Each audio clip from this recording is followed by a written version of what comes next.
मान्छेको सबैभन्दा डरलाग्दो सत्य ऊ आफै हो।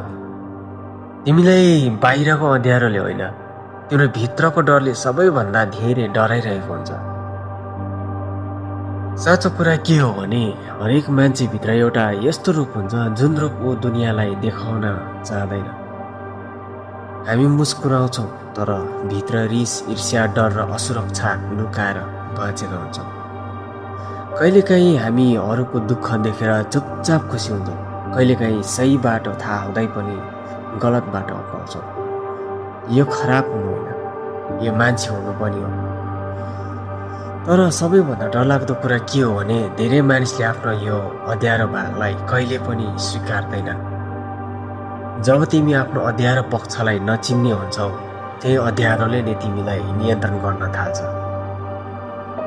सत्य सरल छ, अँध्यारोसँग भागेर होइन, अँध्यारोलाई बुझेर मात्रै मान्छे बलियो बन्छ।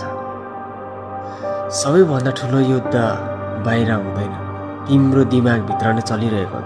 डार्क माइन्ड नेपाली च्यानललाई लाइक अनि सब्सक्राइब गर्न पनि नभुल्नु होला।